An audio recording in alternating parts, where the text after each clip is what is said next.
And now on Book TV, we're live with best-selling author Naomi Klein.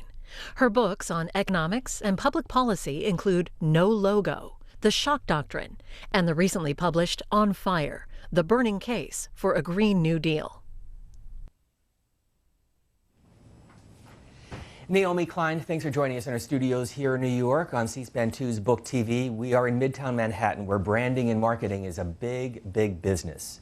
So let me begin with your first book, No Logo. What did you learn about Nike, Microsoft, Starbucks, and branding? Well, sure. It's great to be with you and to have this time.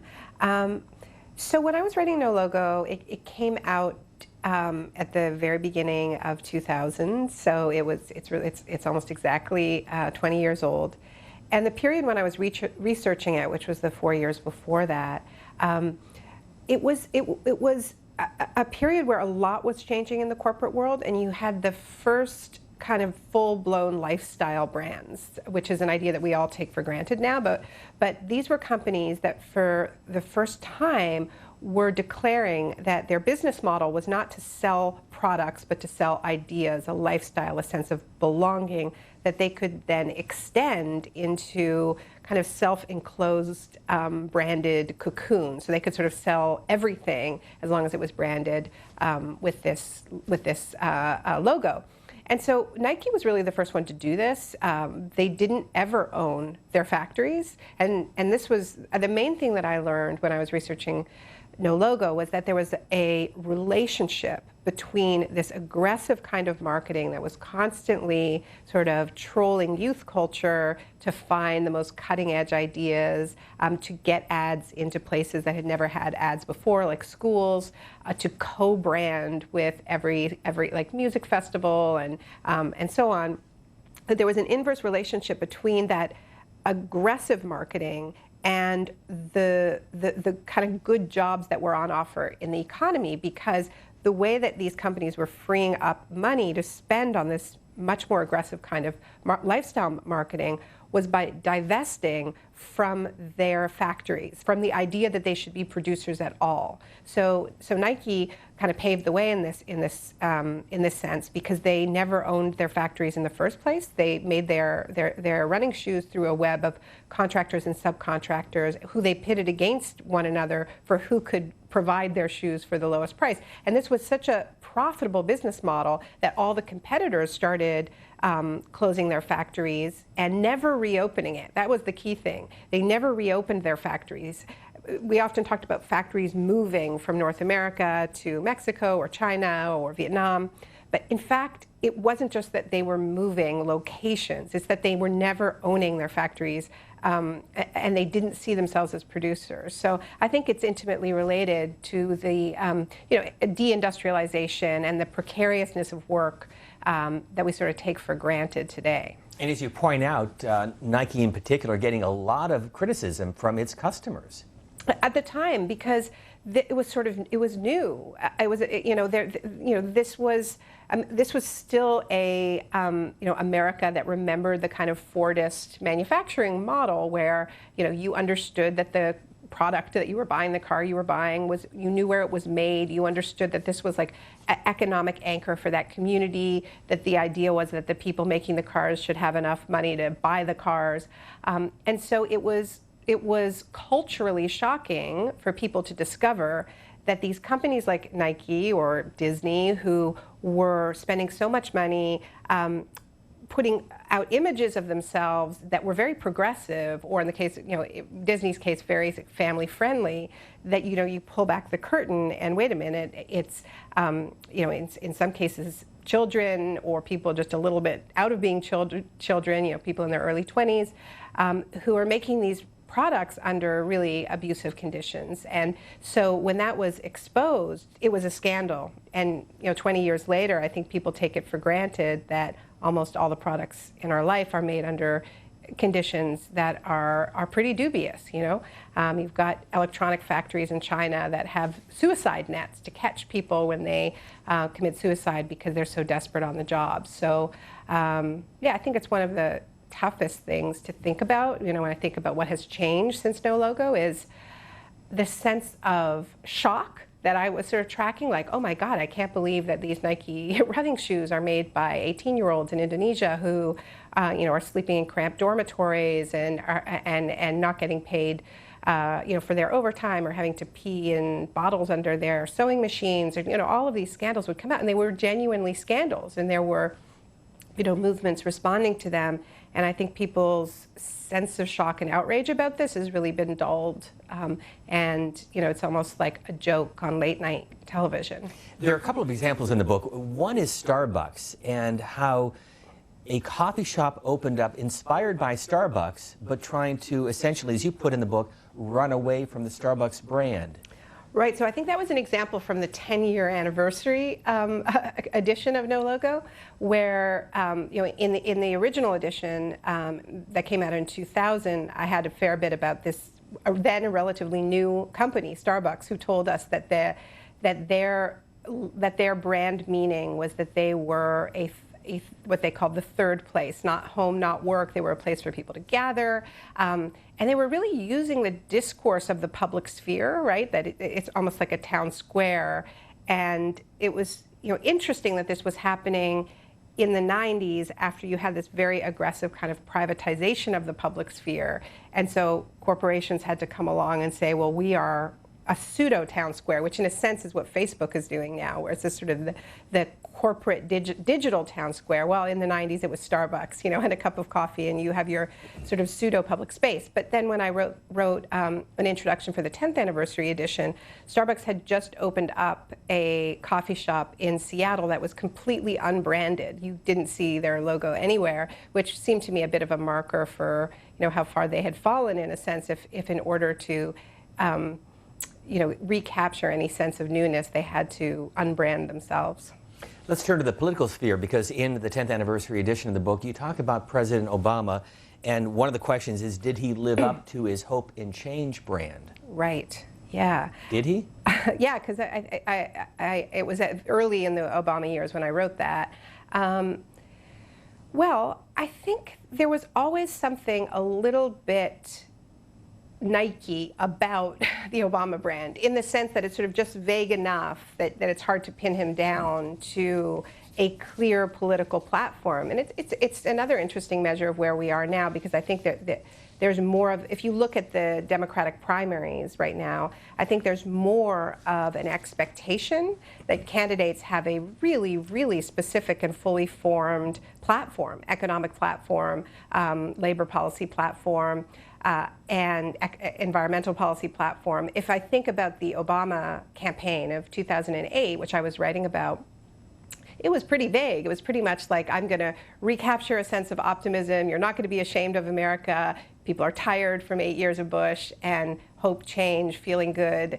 And that's why I wrote about that as the first political campaign that used the same tools that these corporate lifestyle brands had been using to sort of bathe themselves in an aura of progressivism.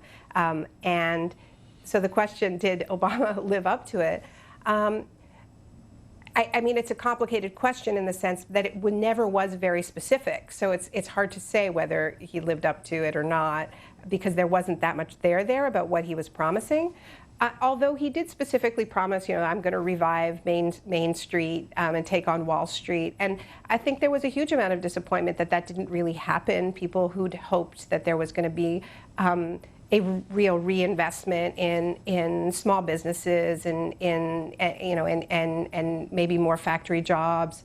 We're very disappointed by that. And I think it's a part of a global phenomenon where sort of centrist liberal politicians come to power with sort of a veneer of progressivism and change, but the economy continues to make people feel excluded, disempowered, more precarious, more insecure, and that sets the stage for the kind of right-wing populism that we're seeing surge worldwide. Obviously, there are very also specific factors relating to Obama being the first black president and a racial backlash in the United States, but it's also important to remember that there is a global phenomenon of this rise of right-wing populism that we see everywhere.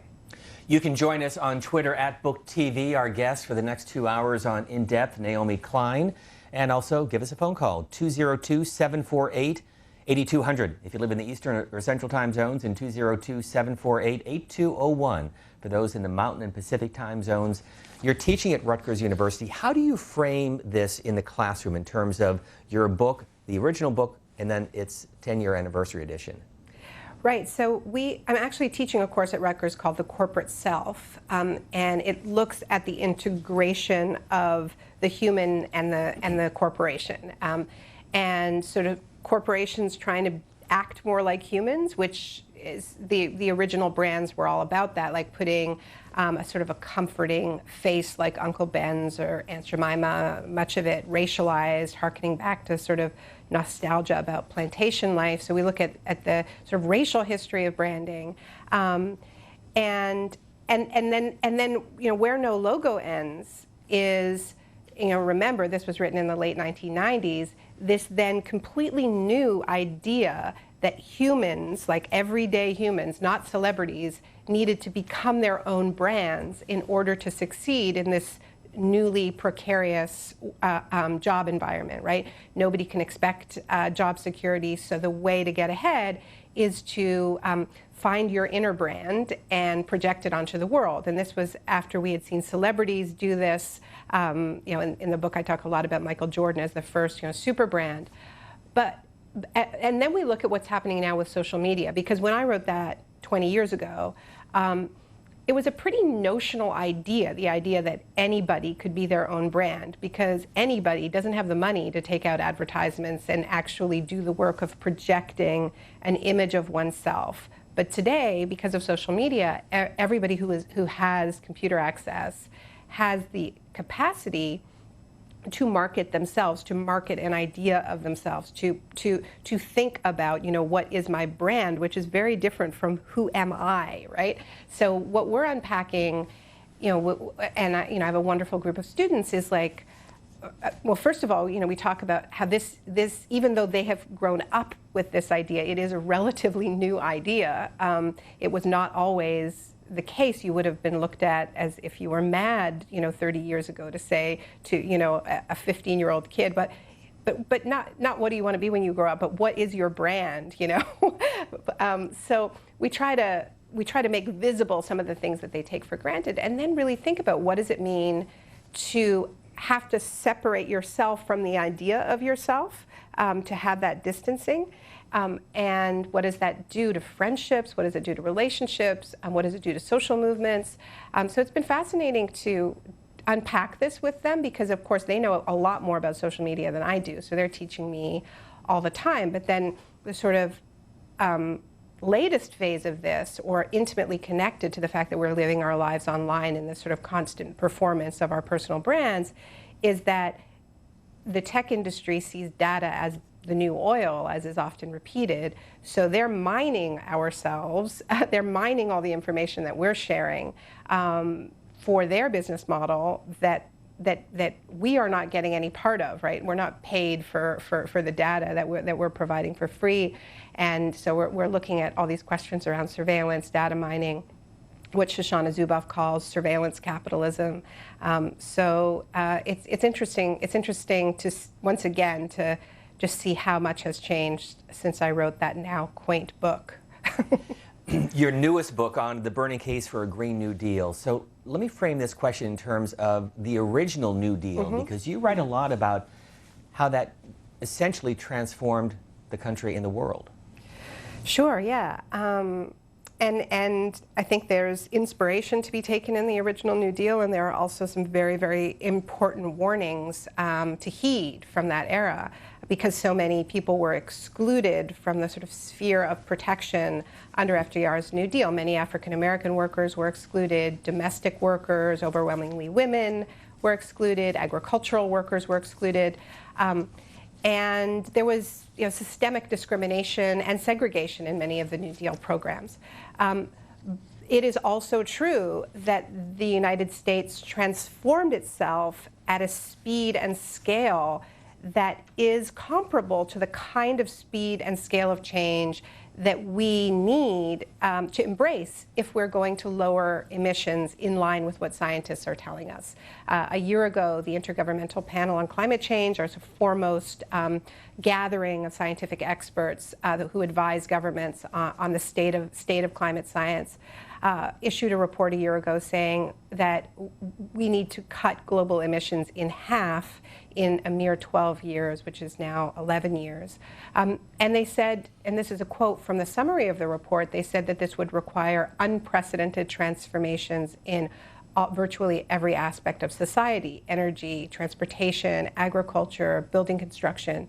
And so there aren't many points in history when you can say, well, this is a time when we saw that kind of scale of transformation. One is during the Second World War, when you had Americans planting victory gardens and getting 40% of their produce from those gardens.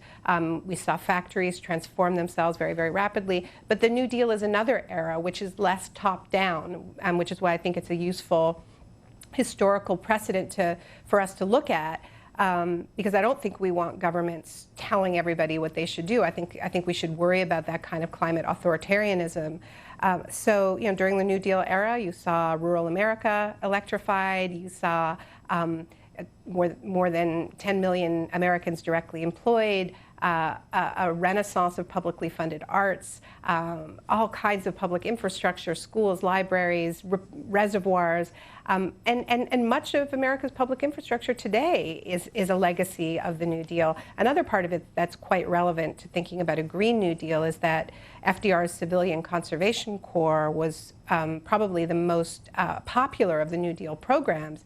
And it's a reminder that the New Deal was not only responding to an economic crisis, it was also responding to an ecological crisis because of the Dust Bowl and a crisis of deforestation. So the CCC sent more than 2 million poor young people, mostly from cities, to hundreds of camps in rural parts of the United States. And they did things like plant 2.3 billion trees, which is more than half the trees ever planted. So that kind of scale is really important. And it's also the kind of thing we need to do to pull carbon out of the atmosphere in the face of the climate crisis. Well, in the book you write the following, quote, this is from On Fire. Part of what makes climate change so very difficult for many of us to grasp is that we live in a culture of the perpetual present, one that deliberately severs itself from the past that created us and the future we are shaping with our actions. So explain.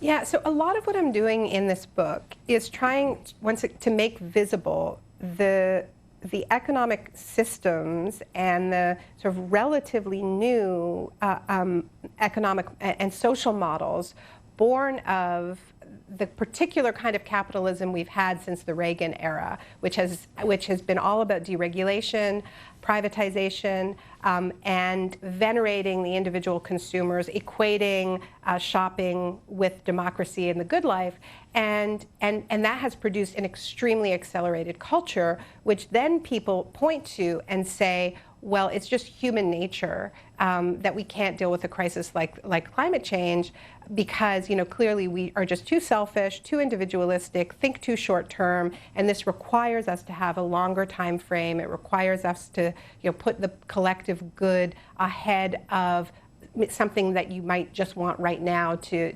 satisfy an individual urge. And so there's been a lot written that has made this human nature argument about why we will never respond to this crisis. And what I find when I'm talking about what we need to do in the face of this crisis, which I obviously do a fair bit, I find that the biggest obstacle that we're up against is not climate change denial, which is definitely on the wane. And it's not the lack of technology or an understanding of what needs to be done. It is really the sense of doom that we as human beings are incapable of doing the things that are necessary. And that's why I think it is important to draw on these historical precedents that even if they're not exactly the kind of thing that we need to do now, they do show that there are different ways of being humans, and in the lifespan of people alive today, people were able to think longer term and were able to put the collective good ahead of their, individual desires. And there are people, indigenous people in North America who teach their children to think 7 generations into the future and 7 generations into the past. So, what I'm trying to do is, I guess, problematize these sorts of appeals to human nature that we hear a lot of. And I'm saying, well, actually, that's equating a particular, relatively recent form of deregulated consumer capitalism with the idea of what it means to be human. And while we can't change the laws of nature, we actually can change the systems that we humans did create ourselves if they are threatening life on Earth. And in fact, we need to do that. I'm not saying it's easy, I'm just saying it's possible. Married with a son who is 7 years old. You went apple picking yesterday, as you mentioned before the start of the program. You spilled the beans about my You moved around life. a lot, though. Activist parents, for those who don't know Naomi Klein, just spend a minute to tell them your life story, and then we'll get to the phone calls. Just a minute for my life? Well, you can take 2 minutes. Yeah, so I was born in Canada. I was born in Montreal, and my parents are Americans. My parents were peace activists in the 1960s. My father did not want to go to Vietnam, and he had to choose between jail and Canada. And like many of his peers, he chose Canada. So we moved to Montreal. And later moved back to the United States for a few years when I was very young, before I was 5 years old. And they decided that they liked Canada better. So I sometimes say that we left because of the war, but we stayed for the universal public health care. And my mother is a documentary filmmaker, now retired. She worked for the National Film Board of Canada at the first women's film studio. So she made films really for the feminist movement. So I grew up, with political parents. My father worked in the Canadian healthcare system. He was involved in doing things like bringing midwives into hospitals and a big advocate for natural childbirth. He's a family doctor, also retired. So I wouldn't say I grew up in a really radical, I have friends who really had like serious radical parents and who were homeschooled and their parents, really walked the talk. I kind of grew up between worlds with their values, I suppose, but going to regular schools in the 1980s. So I sort of felt very pulled between the culture of the 1980s, which was very shiny and appealing to me, and my home life where my parents were saying, why do you want to hang out with your friends at the mall? What is there at the mall? Why would you ever want to do something like that? So I don't know, maybe that's why I wrote No Logo in my 20s. Our conversation with Naomi Klein. Mike, you've been patient from Port Charles, Florida. Welcome to the conversation. Hi. Hi, nice to speak with you. My main problem with the whole thing is the amount of energy that's required is impossible through these methods and the technologies just aren't going to be there this is pie in the sky type thinking. We need fossil fuels. There's no doubt about it for the foreseeable future. And the other thing was just the environment itself. How do you explain like the little ice age? 10,000 years Mike, ago, thanks. We'll get a New York response. was- Yeah, great. All right, can I answer?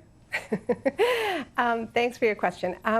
So I would really urge you to look up the work of Mark Jacobson at Stanford University. He is a professor of engineering who's got a big team and has been doing really specific research about how, in fact, it is possible with existing technologies to get to 100% renewable energy very rapidly for electricity first and transportation afterwards, in line with what scientists are telling us we need to do. There have been huge breakthroughs in battery storage and price breakthroughs as well in the cost of renewable energy. So actually, I would disagree. I think it is possible to do. I don't think, like I said, I'm not saying it's easy, but I think the barriers are much more political than they are technological. And that's precisely what the Intergovernmental Panel on Climate Change said when they set this target of having global emissions in 12 years in that fateful report. And I want to stress that that's a report that drew on 6,000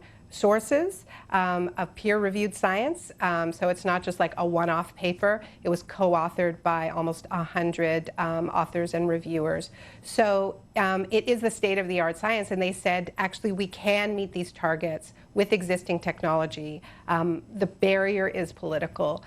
And in terms of the reason for the little ice age, I think there were a few factors. One is a high altitude volcano that dimmed the sun, and this is why sometimes you have, in my opinion, quite frightening would-be geoengineers talking about how one way we can deal with climate disruption is by imitating a high altitude volcano by spraying sulfur into the upper atmosphere and reflecting more of the sun's rays away from Earth. So that is one of the main reasons behind the little ice age. And another reason and that I do talk about in the book was that this followed a genocide against indigenous people in the Americas. And there's been some new science that looks at how this huge loss of life of many millions of people in the Americas led to a reforestation and revegetation, and that was part of it as well. We'll go to Norwalk, Connecticut. Steve, go ahead, please. Vegetation and Steve, if you could turn the volume down and go ahead with your question. Hi. Good morning, Naomi. Can you hear me? Can you hear me? Yes, we sure can. I can. Okay. Yeah. Good. Okay. First, let's eliminate batteries. To make electric power to go into a battery using fossil fuel, you don't eliminate one molecule of CO2. So I can't believe you wouldn't know that, but you evidently don't know that.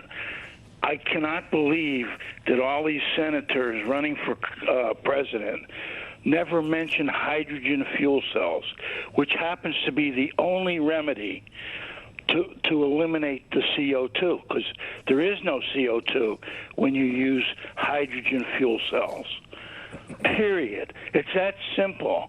So I've sent you messages on your Facebook numerous times. I don't know if you actually read this or you just dismiss it or what you do. But anyway, you never mention hydrogen fuel cells. None of the candidates mention hydrogen fuel cells. It is the only remedy. I am going to have a meeting with Hakeem Jeffries soon, I hope, to discuss this. And the title of my book is Reparations, because what I'm suggesting is that there would need to be over 1 million people necessary to do the work to completely change from fossil fuel electric power to hydrogen fuel cell electric power.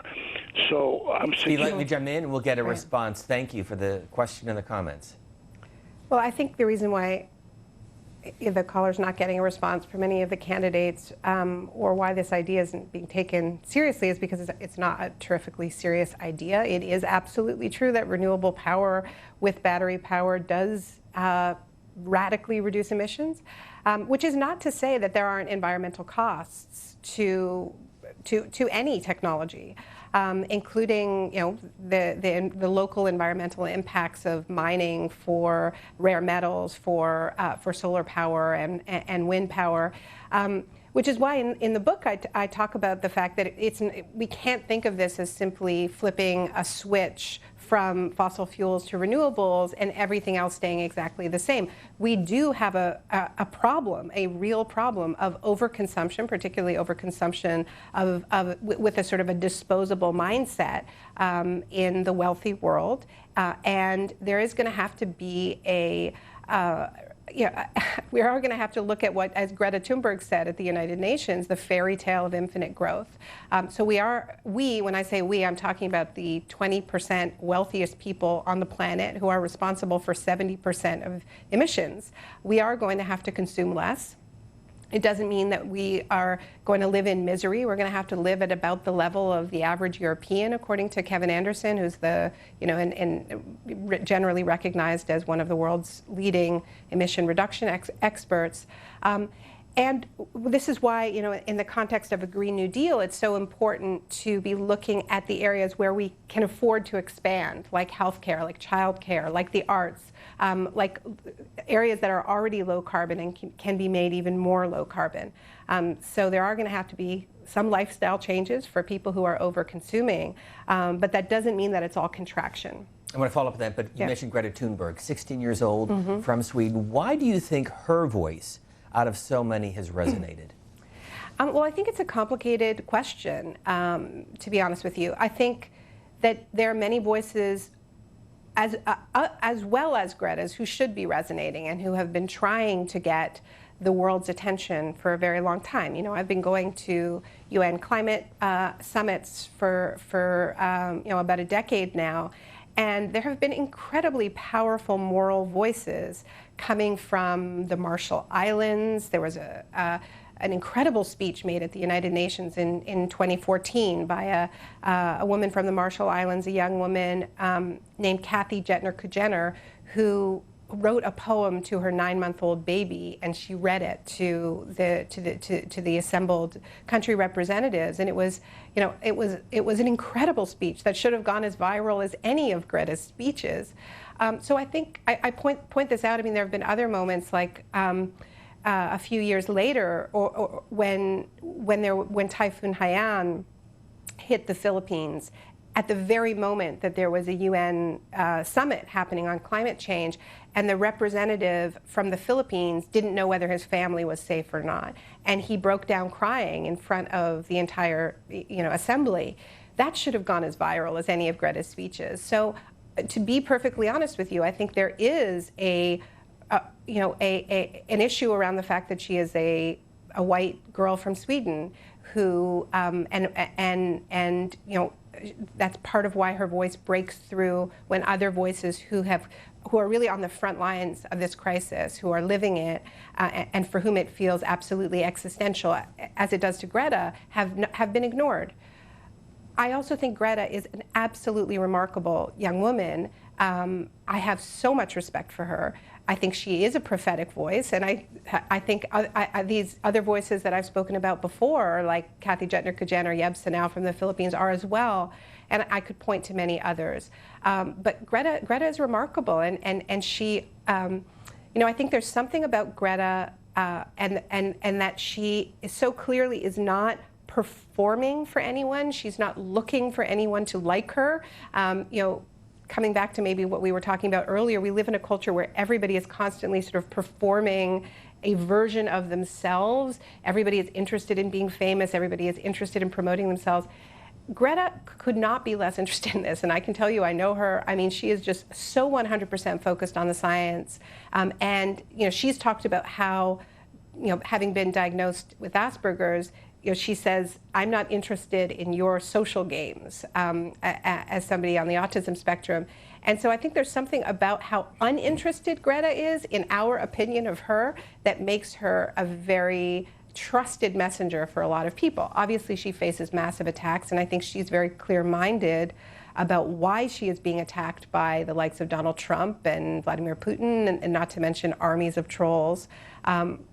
It's because she's part of building a global movement that is growing with exponential speed. There were 7 million people who participated in the world climate strikes over an 8-day period. That's unprecedented in the history of the planet. So Greta is part of an amazing movement, and she would be the first person to say it's not about me. It's about a movement of young people that's coming together. But let me go back to your earlier point, because in the book On Fire, you say fossil fuels are not the sole driver of climate change.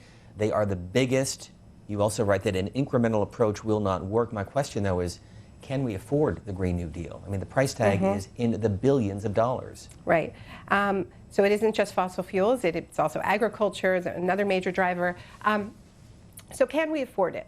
There have been studies about what it would actually cost to stay on the road we're on and not try to avert catastrophic levels of warming. The road we're on leads to warming of around 4 degrees Celsius. We've warmed the planet by 1 degree Celsius on average. If we continue with what's called business as usual, I mean, that means just doing what we're doing now, which is nothing and making the problem worse, and that's exactly what Donald Trump has been doing. It's what Jair Bolsonaro in Brazil is committed to doing.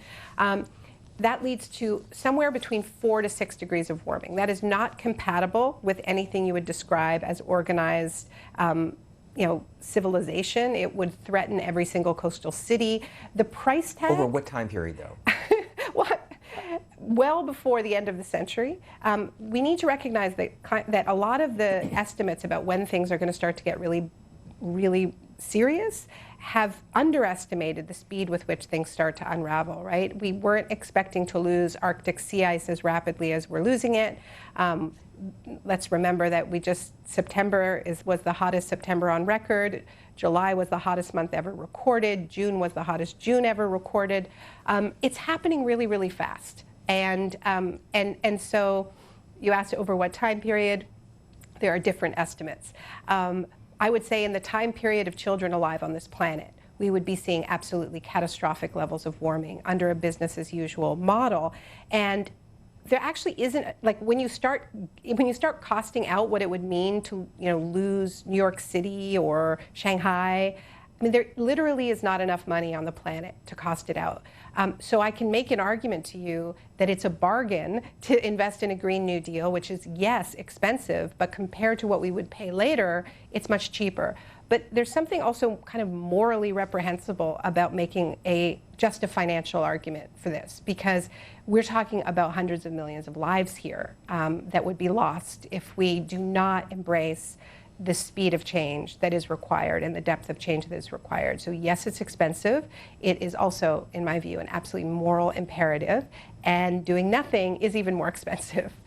Paul from Louisville, Kentucky, you're next. Go ahead, please, with Naomi Klein. Good afternoon, Ms. Klein. My question is about nuclear energy. I think any serious person who looks at replacing fossil fuels, the majority of them, realizes that the only possible way to do it would be to go with, Generation 3 or Generation 4 nuclear power plants. They've never killed a person on Earth. I just wondering what you thought about that. Where are they? Where are these Generation 3 and 4 nuclear plants? Well, I think the 4s are kind of developmental. They're thorium. Well, they're not out there is the point. It's a notional technology. That's why it hasn't killed anyone. We have a lot of nuclear plants running now, of course. I know, but you're talking about next-gen nuclear, and often in these discussions, a future form of nuclear is held up as what is going to be built, but actually what is being proposed is the same old nuclear technology that does have high risks. Now, I think that I'm going to refer people once again to Mark Stanford's research, which is very clear about the fact that we can do this with renewable energy, and there are many benefits for doing it with renewables over nuclear, including the fact that nuclear is a lot more expensive. It's prone to crony capitalism and corruption. We've seen this again and again, and what I think is great about renewable energy is that it lends itself to a much more decentralized form of ownership. So rather than having just a few monopolistic players in the energy sector as we do today, whether they're in fossil fuels or nuclear, we actually have an amazing opportunity to have a much more democratically controlled energy grid, which is built around the fact that the air and the sun is everywhere. And so we can have microgrids, we can have community-controlled renewable energy, we can have energy cooperatives, and the revenues from this can stay in communities to pay for other services, and we can sort of kill two birds with one stone, if you will, where we have a fair economy, more resources, as well as getting ourselves to zero emissions. Paul, thank you for the question. I think The Battle for Paradise is your smallest book, Yes, literally. it is, yeah. Who are the disaster capitalists? Right. So, the book that I wrote right after No Logo, well, 7 years after No Logo, because it took me a long time to research, is The Shock Doctrine: The Rise of Disaster Capitalism. And in that book, I make an argument that we have seen in the aftermath of economic shocks and large natural disasters, a certain theory of political change, which I call the shock doctrine, of using the sense of panic in the public that necessarily follows a war or a completely destabilizing economic crisis or a hurricane, a large-scale hurricane, to push through policies that you wouldn't be able to push through under normal circumstances because people are focused on their daily emergencies. And we're also seeing a sort of whole infrastructure of people moving in who want to make quick cash in the aftermath of disasters.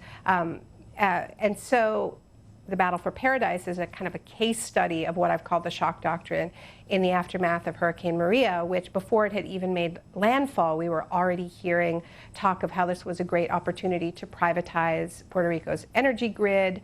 And it was also the island was already a site of an economic crisis, which was being used to impose all kinds of austerity and deregulation.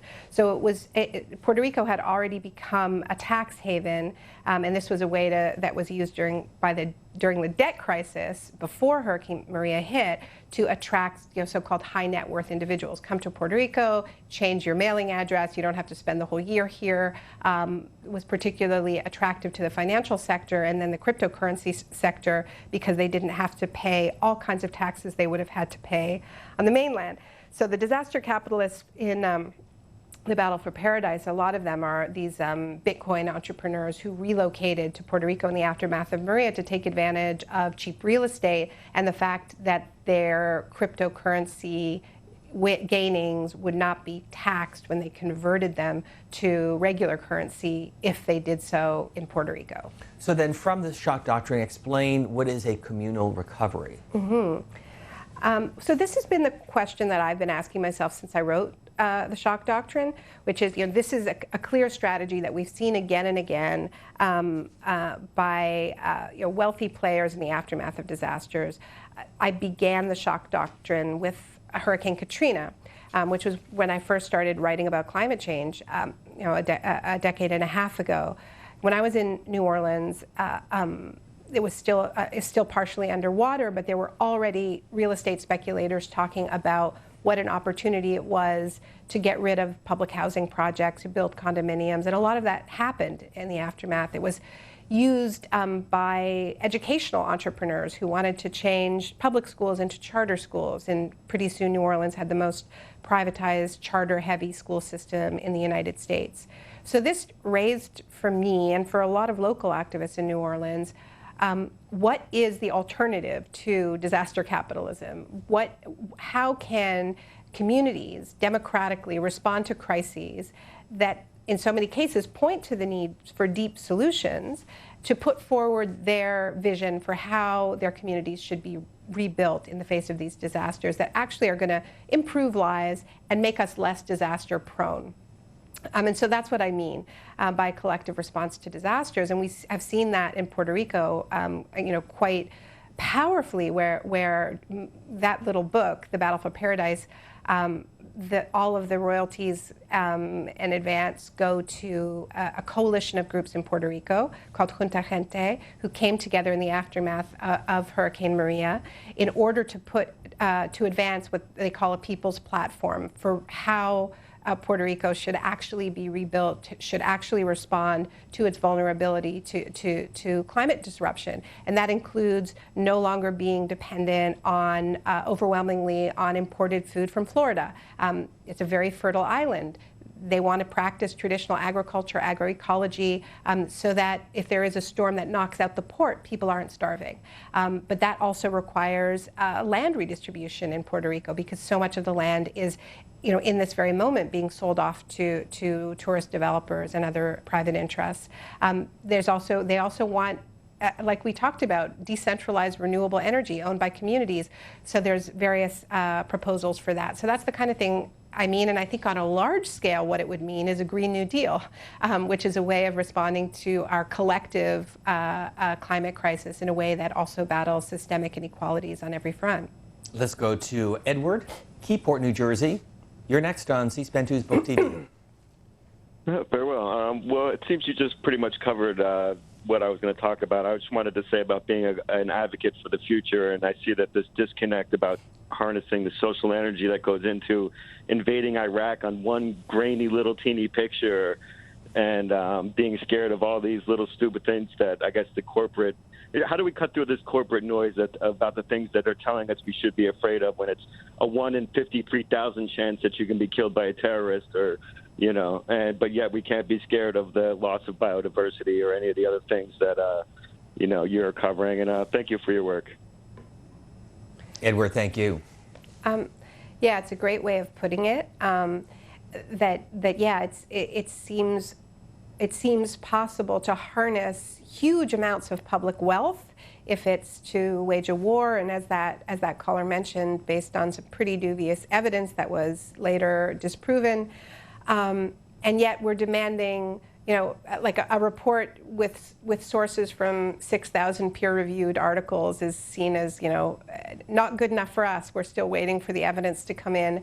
And I think it has to do with who the climate crisis threatens. The fact that this is, if we were to take the science seriously, whether it's loss of biodiversity or whether it's climate disruption, and they're certainly interrelated, it would mean that a lot of very wealthy people, very wealthy interests in the global economy would have to make some very serious sacrifices, which is why they want to change the subject to it all being about whether or not you're going to be able to eat hamburgers or not. This is really about the fact that ExxonMobil is very threatened, Shell Oil is very threatened, Cargill is very threatened. These are the most powerful businesses in the global economy, who have a business model that is reliant on the continued extraction and exploitation of fossil fuels.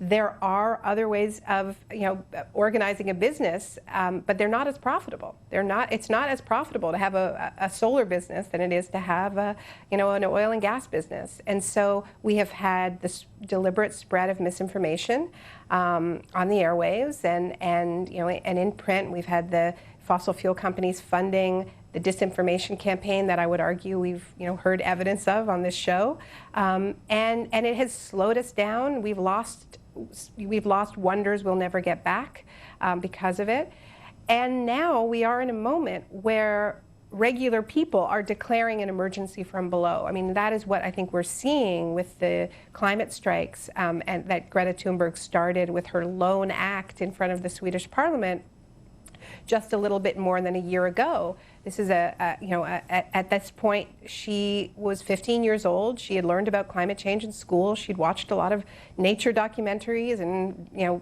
learned about biodiversity loss, plastic in the ocean, all of these crises, and looked around, and this is by her own telling, thought that the world didn't make sense. She said, if this were true, wouldn't everybody be talking about it all the time? If we're really destabilizing our one and only home, wouldn't all of our politicians be focused on this all the time? Wouldn't this be the front page of every newspaper every day? And yet everywhere she looked, people were talking about pretty much anything else. And I think that that's pretty much still true, even though we have a little bit of an improvement in the climate coverage. And so she decided to declare her own emergency. And as a student, the one thing that she had power over, the one way that she was able to disrupt business as usual was to not do the one thing that every kid is expected to do, which is go to school. So she stopped going to schools on Fridays. She held her lone sign saying, school strike for climate. And then more people came, and then people in different cities, including New York City, started having their own climate strikes.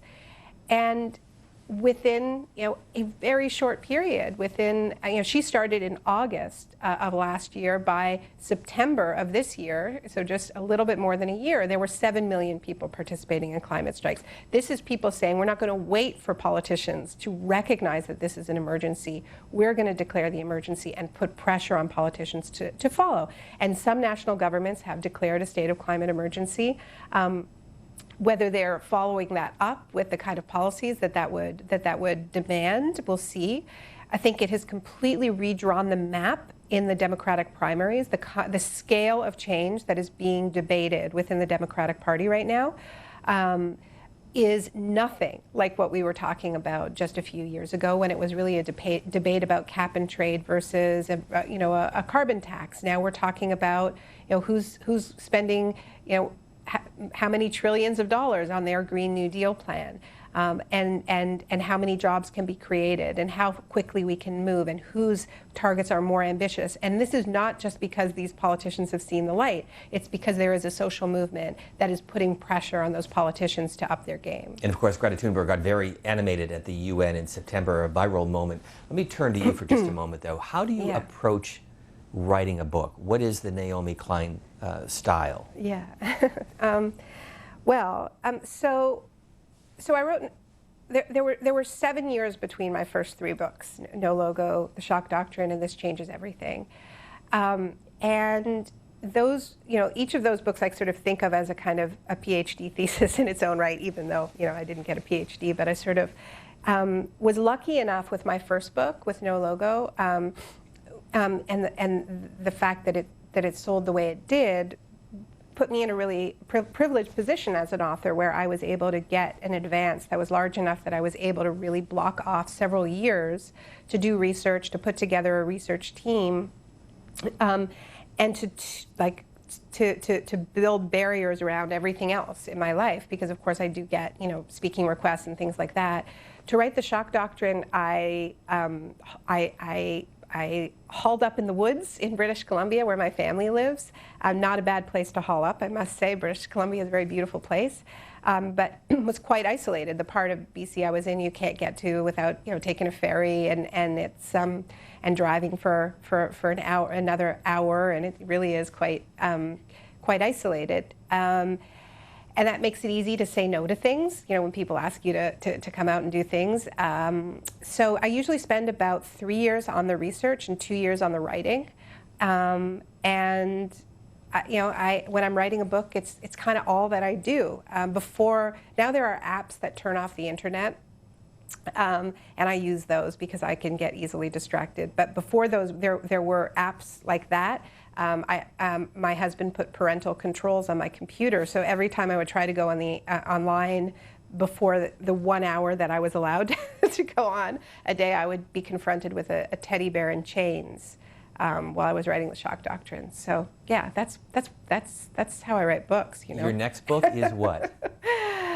I don't know, because this process that I'm describing, it does require to write a book with 70 pages of endnotes like those books. It does require removing oneself for a few years, and this isn't a moment where I feel like I can remove myself from the political debate. And I think these are such fateful years, particularly leading up to the elections, that I'm not going to be locking myself away. I've just done a book that I hope is contributing to the debate right now about why we need really transformational climate action, why we need to marry the struggle to lower emissions in line with science with the need to build a much fairer economy, and making the argument for why that doesn't slow us down but actually speeds us up, because people are hurting so much economically that if we don't bring together these two imperatives, then people are going to resist it, as they did in France with the Yellow Vest movement, with the Gilets Jaunes movement. But yeah, I'm really focused on 2020, I have to say, and I think it's going to be a little while before I feel like I can just hide myself away in the forests of BC, much as I'm drawn to it. And we're going to get to that in just a moment or two. Let's go to John joining us from Putnam Valley, New York. You are on with Naomi Klein. Go ahead, please. Oh, thank you. Thank you very much, Naomi, for your work. It's only going to get tougher, isn't it? A lot. I'm mostly calling just to, our answers are in nature. And, I mean, even with, like, the solar stuff and this, the other gentleman mentioned, it's not going to be enough, but it's the glass. I mean, they just developed the glass based on a moth's eyeball that lets in 99%, not 40% like we have now, which is really a waste of the time and the materials of everything. 99% is worth it, and that's those little things that are going to pick up. But the main thing I want to mention is a book called Hidden Nature, and it's the startling insights of Victor Strassenberg. It's written by Alec Bartholomew, and he developed the implosion motor, and supposedly was captured by the Nazis, and the people that he worked with built this craft and everything. But it's based on the stream. When you straighten out a stream, you kill it. Now, when a stream goes around a corner, there's a vortices on the inside and on the outside of the curve. And in that vortices, there's about 6 other little vortices. One side of that stream is in a negative, and the other side is a positive. And it is the electronics, it's the electromagnetics in that water that keeps buoyant the nutritions and everything, and the micro stuff that would not be normally buoyant. And it's not just the movement of the water, it's the fact that the water is actually alive with energy, And I think that there's a lot of answers in nature, but you have to step back from that and realize I am 73-year-old combat vet. I was a NOM. I'm 100% now. Only took me 25 years to get, what was that, PTSD, which is pretty much just a negative response to a reflex, John, let me jump in. Thank you. We'll get a response. Thank you for the question and comment. I also want to welcome our listeners on C-SPAN Radio. Naomi Klein. Yeah, I think it's a really important observation, and I think we are seeing many solutions coming from paying attention to the natural world, this kind of mimicry of nature, which is a paradigm shift from the kind of dominance that seeing our role as being to dominate the natural world, to bend it to our will, right? And that sort of brute force engineering behind, the damming of great rivers, and really the fossil fuel economy, that we could dig up buried life, burn it, and send the waste up into the atmosphere and not worry about what happened, and then tell ourselves that we had conquered nature, right? I mean, that was the whole promise of the fossil fuel age. You are no longer bossed around by Mother Nature, right? You are the boss. If you read the marketing materials of the first commercial steam engines, it was all about, like, you are now the boss. You don't have to wait for the winds to blow to sail your ships. You can sail them whenever you want. You don't have to build your factories next to rushing rivers, because factories used to be, be powered by water wheels. You can build your factories wherever you want. The idea was that you had your portable climate, and you could control the temperature. You could be master of the winds and waves. And what climate change tells us is, well, maybe we're not the boss after all, because all of the carbon that we emitted over these hundreds of years of the industrial age have been accumulating in the atmosphere, and now comes the response. And the response takes the form of storms like Hurricane Dorian that parked over the Bahamas for I think 48 hours, absolutely unprecedented for a storm to behave that way. These, whether it's the storms, whether it's the fires, whether it's the heat waves, I mean, we are up against forces that are far more powerful than us. And I think the message of this is everything in nature, every action has a reaction. And fossil fuels allowed us to tell ourselves a fairy tale about the idea that we now were at the driver's seat, at the wheel, and we were dominating, and there would be no downside to this. So I think the beauty of renewable energy is that it does put us back in dialogue with the natural world, and it's about sort of harnessing the power of nature, not just sort of bending it and breaking it. The first Sunday of every month, we go in depth with a leading author. Our guest this month is Naomi Klein. You can join us on Twitter at BookTV or also on Facebook at BookTV. Where can people follow you? Well, I'm on Twitter at Naomi A Klein, and I don't really do any other social media.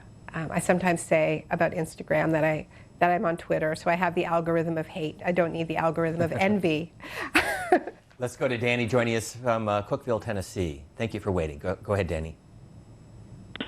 Have you noticed that there was an activist group over in the UK that was preemptively raided? Apparently they had a warehouse with signs and what have you, and the authorities, to prevent them from doing a protest, raided them over the weekend. Now, I'm a Republican. I'm a conservative. This bothers me because this is like going into a church and taking my anti-abortion signs. And it's chilling. I know it's happening over in England. They're saying they're arresting them for conspiracy to commit a public nuisance. Have you got any comment on that? Well, you're referring. Yeah, thank you for that, and I appreciate your nonpartisan solidarity there. The group is called Extinction Rebellion, and they're a fairly young group. They haven't been around for that long, but they engage in nonviolent civil disobedience to try to express the fact that we are in a climate emergency. They're a group that's been demanding that governments declare a climate emergency, as we were talking about earlier. And they have shut down bridges and roads, but they are a completely nonviolent group. And they were planning on kicking off, or they are planning on kicking off, a new wave of civil disobedience starting on October 7th. So this was a preemptive raid that I agree is a violation of their rights to peaceful assembly. 11 years ago, The New Yorker with a profile of you and says the following: Naomi Klein is not interested in making the left part of the mainstream. Instead, she wants to convince the left that it does not need the mainstream. That was 11 years ago. Still relevant today? Convince the left that it doesn't need the mainstream. Yeah, I don't know that I don't know that I agreed with it then. I think that, she also wrote that sort of my goal is to move the center. And I think that that's more accurate. It depends on how you define the mainstream. If you define the mainstream as the sort of punditocracy and the sort of self-described, very serious opinion makers who actively police the parameters of acceptable discourse, I certainly have been telling people that we should ignore them and we should allow ourselves to be guided by what we know is right, what we know is needed, what science tells us we have to do, and that we need to move where the center is. And I think that that's actually been happening in the 11 years. If we look at what's happening in the Democratic primaries once again, and the range of policies under discussion and the sorts of things that Bernie Sanders and Elizabeth Warren are putting on the table would have been unthinkable really just 10 years ago. So there is a transformation. I would never tell people that they shouldn't worry about the mainstream, because that would be kind of where most people are. But I think I've been fairly consistent about ignoring the punditocracy that tells you what you can and cannot say. Well, to that point, I don't want to create any sibling rivalry, but it points out that your brother was the good activist child, and you were not. Is that fair? Oh yeah. I mean, I wasn't my brother was he was kind of like these young climate strikers in high school, but he was focused on nuclear war. He was part of the anti-nuclear movement, which my parents were part of, and he started a student group when he was in high school, and he was part of this generation that would wake up in the middle of the night terrified of nuclear war, and It's still terrifying, and I guess for me and my family dynamics, he had definitely had the good activist thing covered. So I was just more social kid. I just was interested in my friends and having fun, and I did start.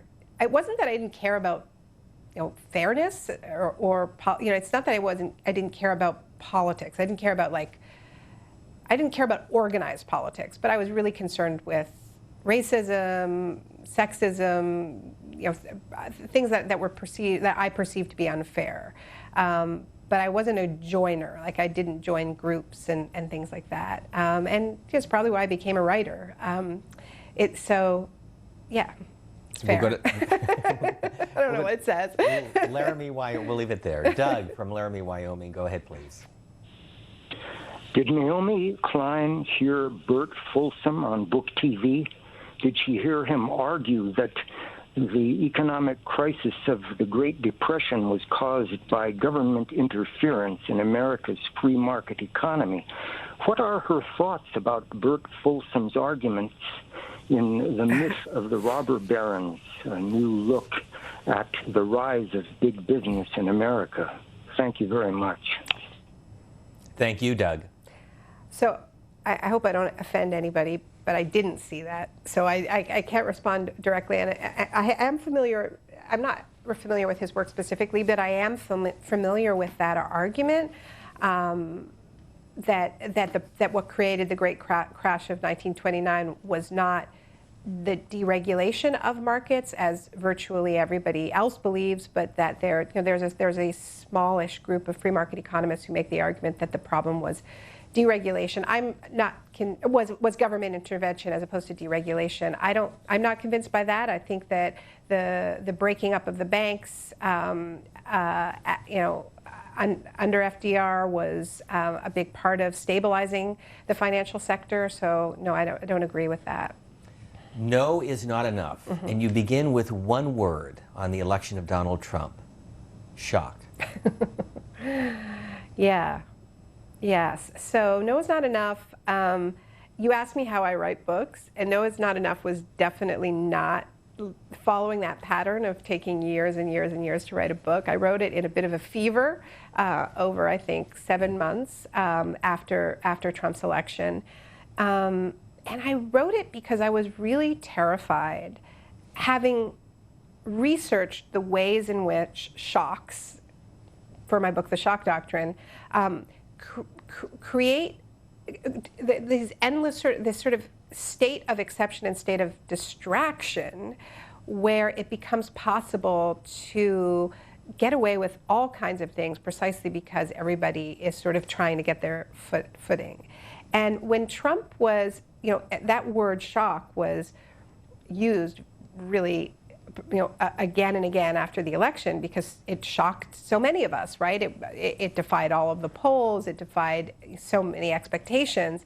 It came as such a huge shock. He's such an untraditional political player. And I was really worried at this idea of sort of Trump as this kind of bolt out of the blue, that if we accepted that narrative of him as a sort of interruption of everything that was understood about America. And I want to stress that this was not everybody's reaction. There were a lot, particularly of African Americans in the country, a lot of women who said, actually, I'm not surprised. My lived experience in this country would indicate to me that there's a pretty big appetite for the sort of message that Trump is peddling, and weren't surprised by the fact that he won. Such as greed is good, markets rule, money is what matters in life, and white men are better than the rest. Right. So what I was trying to do with those lines in the book was these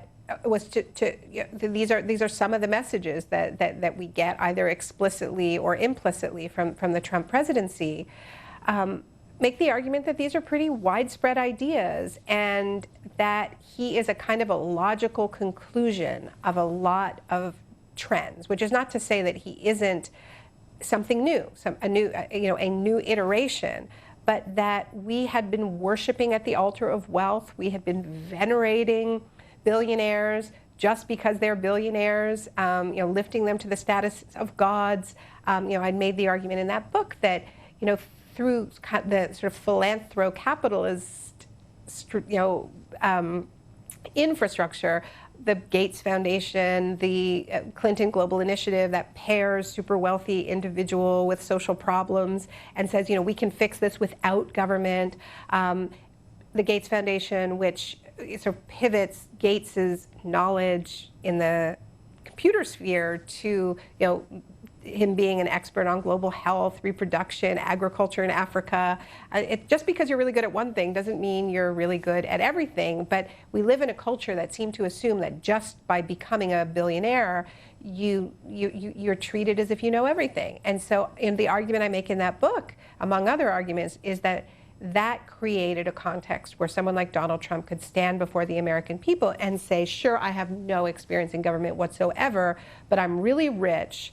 And the fact of my richness and the fact that I ran this company that I claim to be successful, and the fact that I at least play a very successful businessman on a TV show that you all watch, that is why you should vote for me. So, what I try to do in that book is really explore the various roads that lead to Trump to make him less shocking. Because when we are in a state of shock, we're pretty malleable, we're pretty distractible, we're not very focused. And I sometimes say that a shock is a gap between event and our narrative about the event. That if you don't have a story that explains the event, then you're in that malleable state of dislocation and shock. So, I guess I was trying to do my part in helping get Americans out of shock so that we could protect ourselves from the Trump, a lot of what is happening behind the scenes, behind the shocks. Trump is a nonstop distraction machine, but there's actually a pretty clear pattern to what he has been doing on the economic sphere. No president has deregulated as much of the American economy, environmental standards as Donald Trump. Nobody has given more to millionaires and billionaires in tax cuts than Donald Trump. So, in the book I call it a corporate coup. And this is, I think, the story that we often miss when we're so focused on what's the new shocking thing that Donald Trump has done, what's the latest tweet. And I think he knows that. I think that's why he tweets so much. It's just a constant look over there sort of strategy. He may have taken a little too far, and he may pay the price for that. Well, that comes through in the book. Yeah. You make the point that the Trump brand is not even in the top 10 of the luxury brands of hotels in the world. Right. And you begin by talking about election night. So Hillary Clinton at the Javits Center, Donald Trump in Midtown Manhattan, both of the nominees here in New York City. You're a half a world away. Yeah. Your reaction when you heard the news? First of all, where were you and what was your reaction? So I was in Australia. I had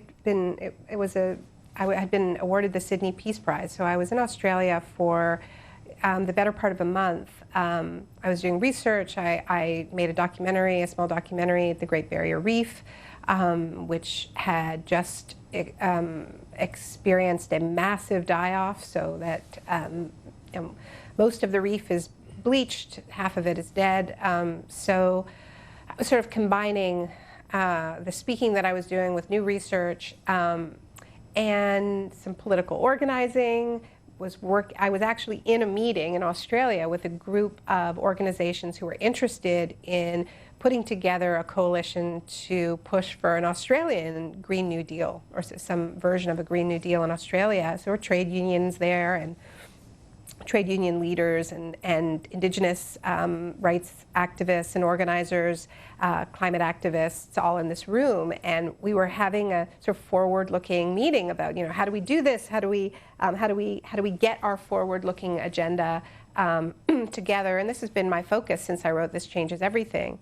And in the middle of the meeting, everybody just started, everyone's phone started vibrating, and because here in New York, the election results were coming in the evening, but it was mid-morning in Australia when the results started coming in, and it became clear that Trump looked like Trump was going to win, and this meeting, which was all about the imperative to embrace bold climate action, just sort of faded away as everybody realized that we were on completely new territory, and everyone but went away to go find some bigger screens than their phones to watch this in real time.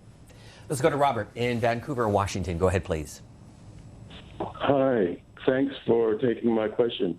I read a book I think it was published in 2003. It's called Plan B, and it was written by Lester Brown. He's retired since then, but he was talking about mobilizing a wartime mobilization to address climate change.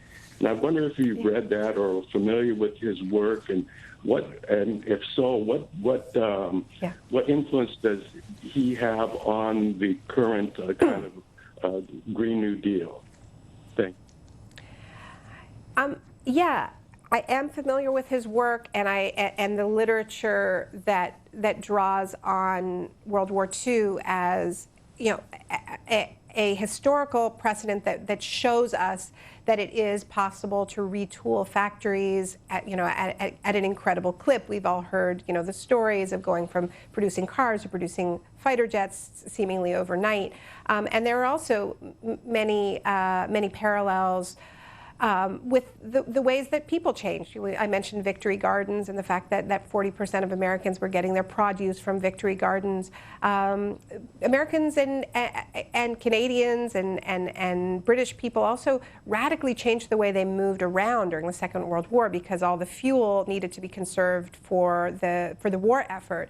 And so leisure driving was not on. People drove very little compared to the way they were driving before. I think public transit increased by more than 80% at public transit use.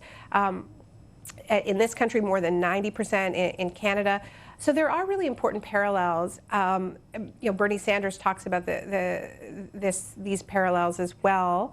It is informing the debate, and I think this points to the fact that what we're now calling the Green New Deal is not a new idea. It has been floating around the climate movement for a long time, the climate justice movement.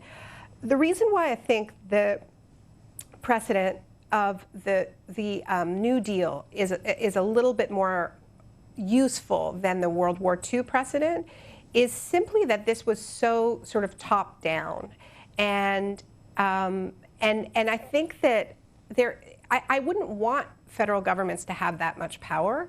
And so I think we need a model that is more decentralized, that empowers communities more, that empowers subnational governments more. But the truth is, and I argue this in On Fire, that I think we actually need to look at that whole era to look for precedents for this kind of rapid change. We need to look at the New Deal, and the transition to the wartime mobilizations and the Marshall Plan, as examples of times when resources were marshaled because people understood the threat, various threats, whether it was the Great Depression and the Dust Bowl, whether it was the threat of fascism.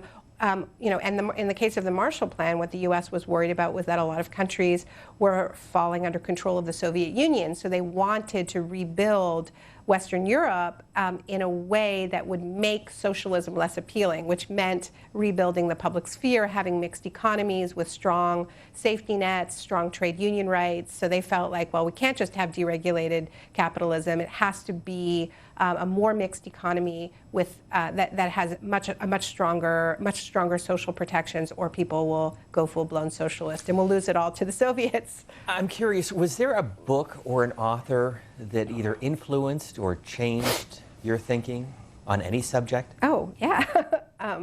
So many books. Yeah, I don't know where to begin, but certainly when I was writing This Changes Everything, reading Silent Spring was really, really important. Also some indigenous thinkers. I am Canadian, as we talked about, and I dedicate this book, On Fire, to a man named Arthur Manuel, who is a really important indigenous leader and author in Canada. He's Secwepemc. He was a former chief, and he was a mentor of mine. He wrote a couple of books. his posthumously published book that I think is incredibly important. It's called The Reconciliation Manifesto. It's about the centrality of land rights on many fronts, including fighting climate change. That indigenous land rights and indigenous knowledge is very important if we are going to rise to this challenge. The book that has had the biggest impact on me recently is a novel, Richard Powers' The Overstory, which I've told everybody they have to read. Because? I don't know, because it's just magnificent. I really think it's the finest modern novel. I adore Barbara Kingsolver too. I mean, I read a lot of fiction that helps me think about the work that I'm doing around climate. And Barbara Kingsolver's Flight Behavior, I think, is one of the best books about climate change. But her most recent novel, I think, is underappreciated, called Unsheltered, because she's really, she's kind of getting at what it means to live in a house that's falling apart. And in her novel, it's a physical house, but the physical house is a sort of a manifestation of our collective house, of the planet itself. So I would recommend that. But yeah, The Overstory, it's just magnificent, and the science of forests and understanding how trees communicate with each other and really live in community is it's also one of the most beautiful descriptions of activism that I've ever read. So I don't think activists get a fair shake in our society. People who really do put the collective good ahead of their own freedom. And he writes about people who feel so passionately about protecting old growth forests that they engage in direct action, move into trees, live in trees to keep them from being cut down. And he writes about them not uncritically, but with a lot of respect and compassion, and it's beautiful to see that. You mentioned your husband, who places restrictions on your web access when you're writing a book. Is he one of your editors? Is he a tough editor? Does he proof your work? Why did you find a typo?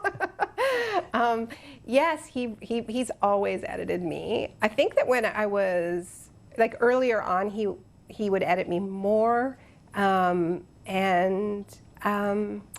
he reads almost everything before it goes out, and I edit him as well. And we've collaborated. He directed a film that when I was writing This Changes Everything, he made a film to go with the book in a way. The projects were in parallel. We were experimenting with not sort of, usually you write a book and then you make a film about it, if you're going to make a film about it, which I did with The Shock Doctrine. And there's something a little bit funny about that, because you're necessarily retracing your footsteps, so you don't actually have the same sense of discovery that you have when you're doing research and you're being changed by your research. You're sort of mimicking that sense of discovery for the camera. And for me, I never want to go backwards. I always want to go forwards. So I really didn't like the idea of making films after I'd already written the book. And we'd had a sort of, I think it was tough, the film around The Shock Doctrine. So we decided to do something different, and I was writing the book and he was making the film. And so that meant that we were both really busy, and so he had less time to edit me than he had for previous books, but he's a great editor. Quick follow-up, and then we'll go back to calls. I mentioned this because she recently passed away, but Cokie Roberts said the biggest challenge, writing a book with her husband, Steve Roberts. You know what? I believe it. And it was hard enough to make the film and book together that I'm not sure. I definitely. No, I'm not sure I could co-write a book with anyone, but I wouldn't do it with my husband because I value our lives too much. Mike from Jamesville, New York, you are next. Go ahead. Yeah, I'd like to know your thoughts on where are all the people going to work in the future? It seems as though the last few decades, the main emphasis has been on doing away with middle-class jobs. And personally, I think the lack of jobs is the root of all evil. Thank you, Mike. Yeah, it's a great question, and I think we have. I think that it's not exactly a lack of jobs. It's a lack of jobs that pay salaries that can support families, that provide benefits, that provide a sense of security. There is pretty low unemployment, or very low unemployment right now, but there's an epidemic of underemployment. A lot of people are having to have multiple jobs. So there's this contradiction where people who support the president want to claim that everything is great in the economy because there's low unemployment, but that doesn't explain why there's so much economic stress, why people are falling into poverty, why there's an epidemic of depression, of addiction. So clearly not everything is going well with the kind of jobs people are getting.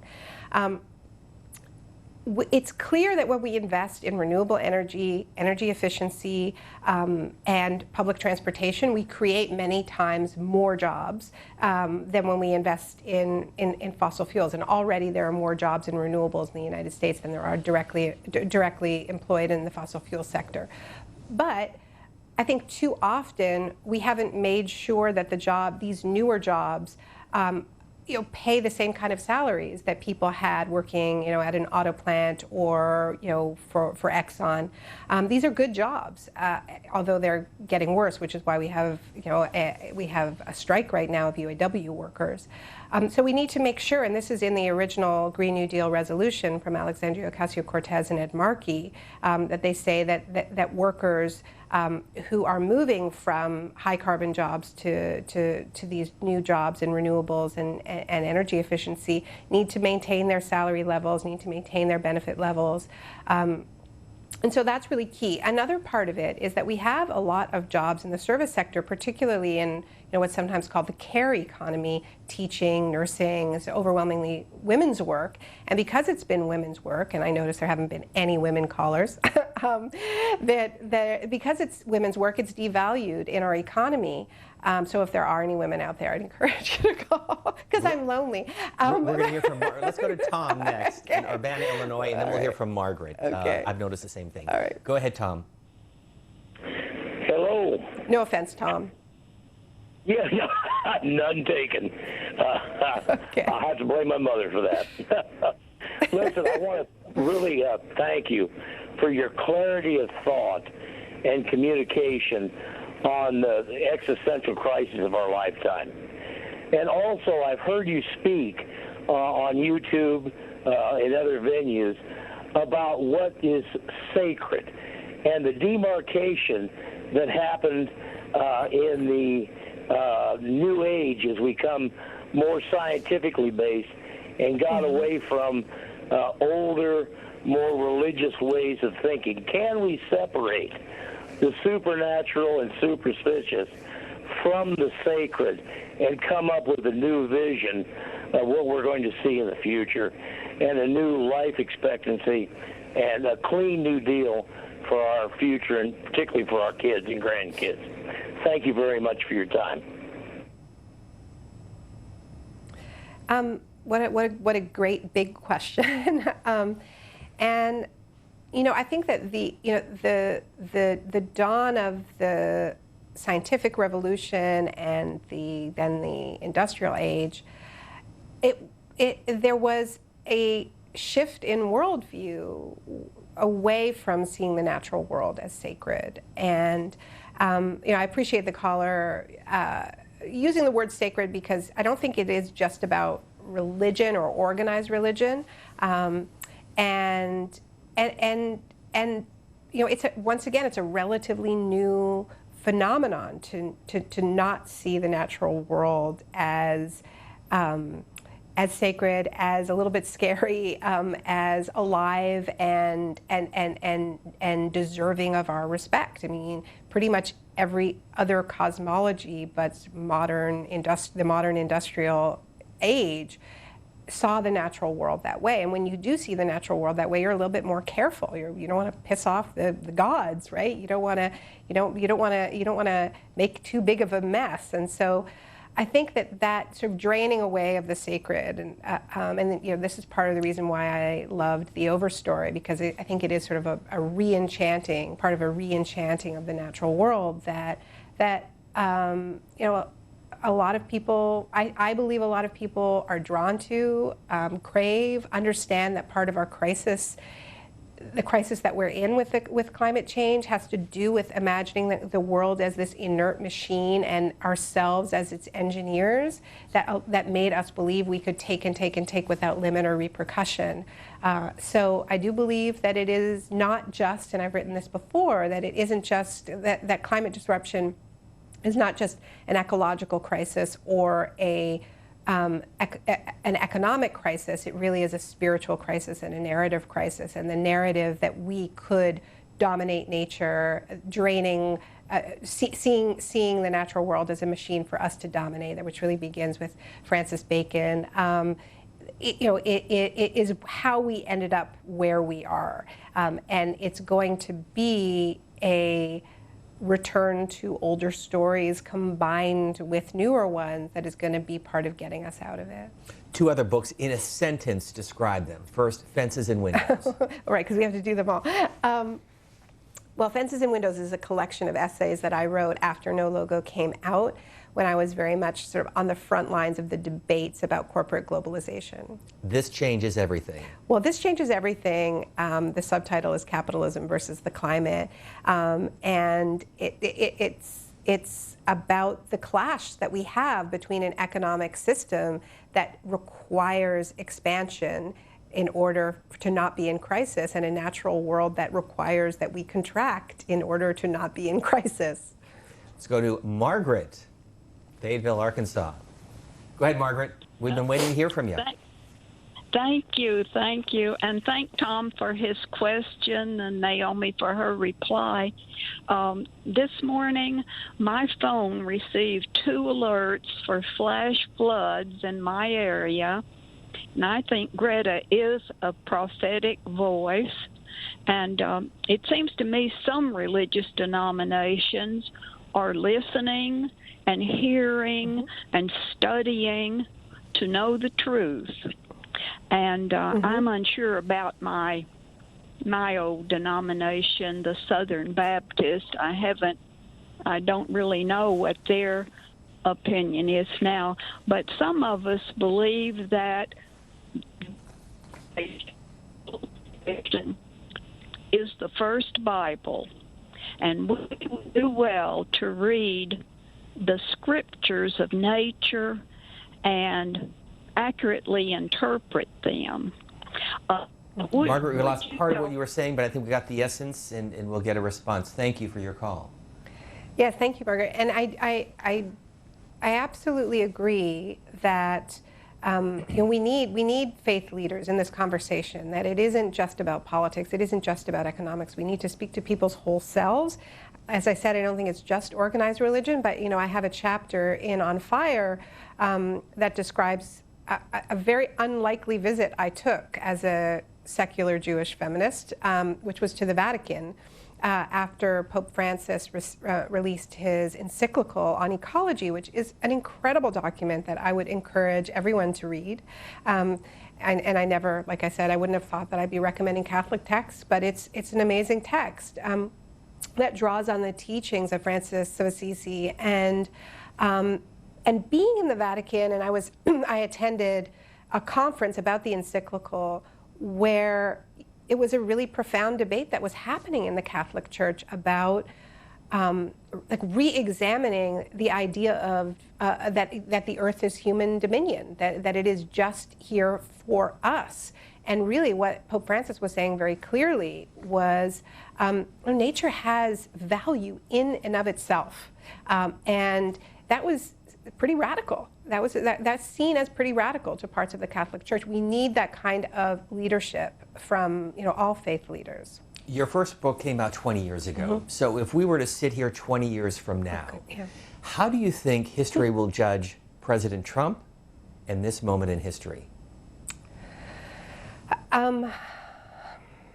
Well, this moment in history, I think it will depend on what we do. I think we are at a profound moral crossroads. And what I am worried about in this moment is not just the weather. I am not just worried about the flash flooding that the previous caller mentioned, or the forest fires that have ravaged the part of the continent where my family is, or the historic storms that are pounding the Caribbean as we speak. I'm worried about all that. But what scares me the most is the intersection of heavy weather with this rising climate of hate, and I don't think they're unrelated. I think that we are seeing figures like Trump emerge, but also Jair Bolsonaro in Brazil, Duterte in the Philippines, these, even Modi in India, where these are figures who are really, really good at defining a sort of protected in-group, and then defining these threatening others, the out-groups, within their national borders, and also, as we know with Trump, the so-called invading armies of others. And so we are seeing a fortressing of borders, not just in the US, we're seeing it in the European Union, where thousands of people have been left to drown in the Mediterranean. Like I said, I don't think it's a coincidence that these kind of two fires are happening at the same time, the fires of climate disruption and these fires of sort of unmasked xenophobic hatred. I think people understand that we are entering or are in an era of ecological disruption, that the space for safe human habitability on this planet is contracting, and people are going to have to move. And there's a couple ways that we can respond to that. The danger of how we will look back on this moment 20 years from now, my fear is that this will be the moment where we decided that we were going to only protect ourselves, our own, and that we are entering an era where people are going to be okay with seeing an unspeakable number of people die. Or we go on another road, and that other road is based on the idea that absolutely every human life has equal value, that everybody has the right to seek safety, that this is a crisis that was created in the rich world, being felt first and worst in the poorest parts of the world, that we owe each other a lot by right of being human. But we are in a web of interconnection, and so I hope that in 20 years from now, what we're seeing about this moment is that this is the moment when we chose not to hoard, but to share, and to figure out how to live together, to live, on less land, but with more generosity, with more humanity. I believe it is possible. I know it is hard, but the alternative is not just climate disruption. The alternative is being a type of human that I don't think we want to be. And if the president is reelected? I mean, all I know is that I'm every waking moment for me is focused on that not happening, because we don't have another 4 years to spend cracking open new pieces of wilderness to drilling and building new fortresses and unleashing more hatred against the most vulnerable. I think getting rid of Trump is an absolute moral imperative, and that means making sure that a candidate emerges from the Democratic primaries who is a trusted messenger for standing up to corporate power, not being mired in the swamp of Washington, and really seen as somebody who's gonna have a different set of moral values. And I'll leave it to your viewers and listeners to think about who it is who best meets that criteria. But I think it's incredibly important that they really be such a sharp alternative, and then they not have a lot of baggage going into this race, because this is big change that's ahead of us, and there are very powerful forces that are going to try to stop anybody who tries to do the right thing. And so, as you look at the candidates, make sure that you're choosing a candidate who has a very, very stiff spine and a strong appetite for taking on powerful figures. We'll go out west to San Francisco. John, you're next with Naomi Klein. Naomi, it's really a pleasure to speak with you. I wanted to turn the conversation to kind of my favorite subject lately is Russia, the Ukraine, and the 2016 election, and the following there anyway. And the following delusion with Russia. And I specifically wonder where you stand on the collusion delusion part. But let me just say that the revolution that happened in the Maidan in 2014, I see it as a classical regime change operation that was run out of the State Department. You know, John McCain, Victoria Nuland, the whole gang. And then on top of it, you have the cherry of Victoria Nuland's overheard conversation where she lays out the whole leadership of who's in and who's out. That's crucial because as we talk about Ukraine and its role that it's now being talked about, you have to go back and realize that that was a coup d'etat and that we supported neo-fascist and proto-fascist elements in the Ukraine that are still active and are still strong. Now, jump forward to the 2016 election and you have Paul Manafort, who becomes Trump's campaign manager, the Hillary campaign, who is completely in bed with the Ukrainians from the coup d'etat, Joe Biden, et cetera. They're basically doing maneuvers to get Paul Manafort indicted, which he was indicted. The indictment was pulled after Trump became president. Now we fast forward to here where we have the 2 years of Mueller and this whole idea that Trump was a Russian puppet. Well, even looking over every stone, they couldn't prove that, which just goes to show it was a bunk.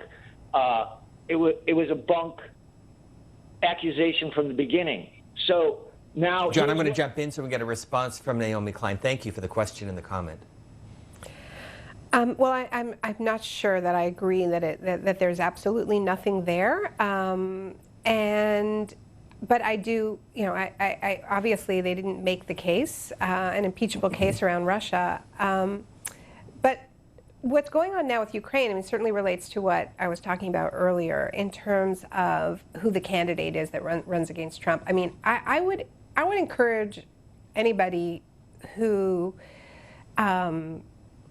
you know, has trouble with Mr. Trump to go find a reasonable Trump supporter and tell them the story. Tell them the Ukraine story and the Biden story and why he should be impeached. And then tell me how you feel about Biden, because I don't think you can tell this story in a way in which they both don't look bad. So which is not the same as saying that Biden has done anything illegal. I think he probably hasn't. And I do think that Trump has committed an impeachable offense, and I think he should be impeached for it. I think he should. I think that he's committed other impeachable offenses that he could have been impeached for. But given that this is the one that the Democrats have seemingly chosen, I think it's a huge, huge problem for Biden, because even if it's not illegal, you know, it's not illegal. You know, I keep reading these stories, you know, saying there's no evidence of wrongdoing. Well, define wrong. I mean, there's no evidence of illegality, but that is not the same as wrongdoing. And you know, I think that we are in a climate crisis. We were in a climate crisis during the Obama years.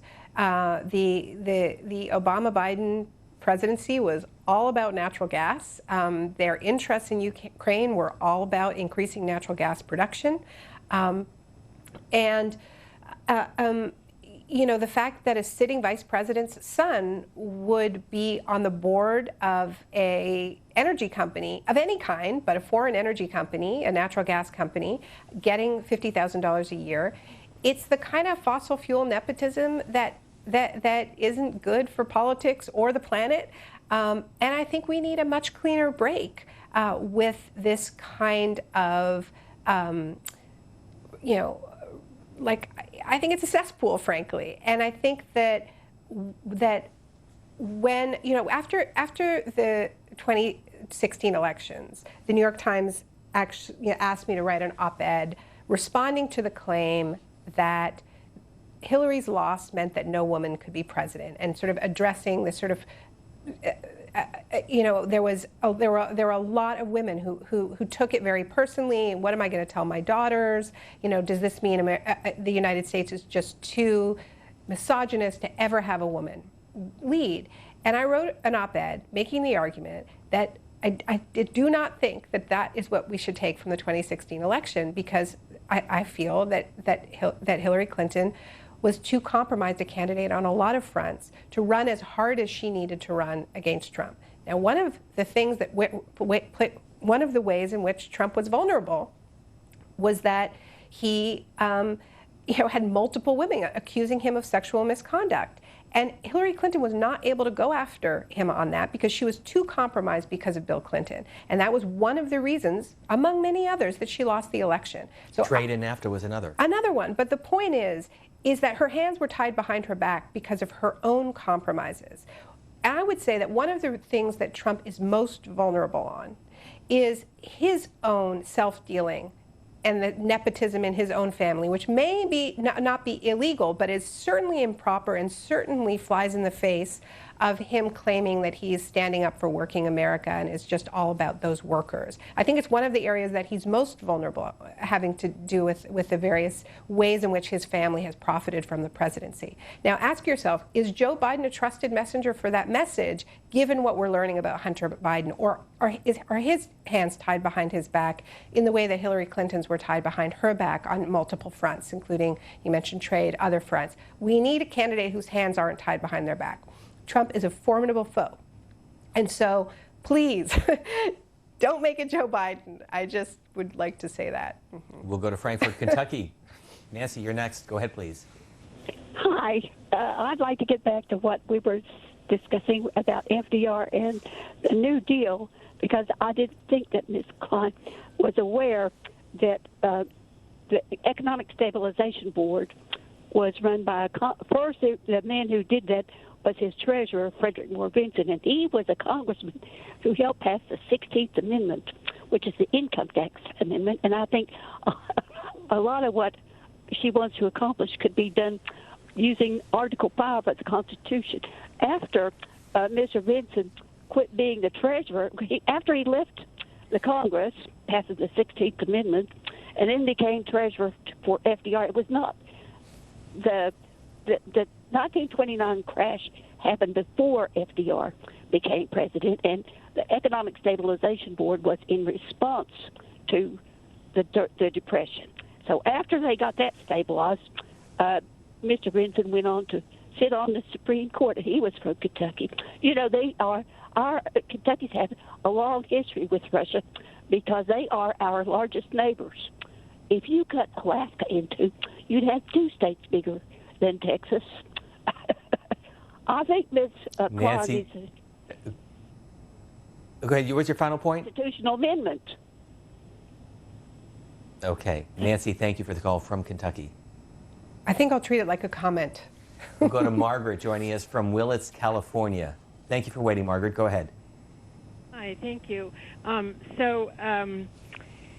Naomi had mentioned about the power of corporations, so I just wanted to make her and people aware that there is a movement afoot to amend the Constitution to say that corporations are not people with rights.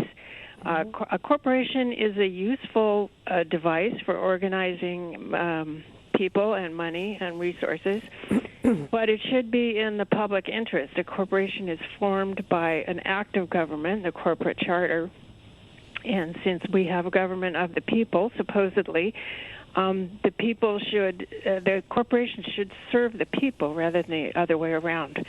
So there is an organization called Move to Amend, which is working on passing a constitutional amendment to make it clear that corporations have privileges which can be granted by law, but they don't have the same inherent rights as people. So I'd just like to know Thank what you, you Margaret. have to say about Yeah, it's a great initiative, Move to Amend. I would definitely recommend that people check it out. I was aware of it, and I think it's a big piece of the puzzle in terms of having all of the levers that are needed in order to change things as quickly as we need to. That corporations having the same status as people is a big barrier. From North Andover, Massachusetts, Karen, good afternoon. Good afternoon, and I thank you so much, C-SPAN. You have very mind-expanding programs and guests on every single day. Ms. Klein, I share your last name, so that's fun, but it's spelled a different way. I am a former poet laureate of my town, and I wanted to know, I've got a two-part question. I wanted to know if you will ever write poetry. Did poetry contribute anything to your writing in the past, or how you started writing? Because many writers say that they started with poetry before they went to prose. The other part is because of your Canadian upbringing. I have relatives from Canada myself, and I wondered if you think, having your son the age of school, do you see a value of Canadian school education over the American education, public, private, or charter? I'd like to know your opinion. I'll hang up and listen on the air. Thank you so much. Karen, before you hang up, can you stay on the line for a minute? Karen, you still with us? Oh, she hung up. I was going to ask her to read a verse from one of her poems. Oh, that would have been nice. Well, I guess I have to admit that I did write some bad poetry before I before I started writing prose.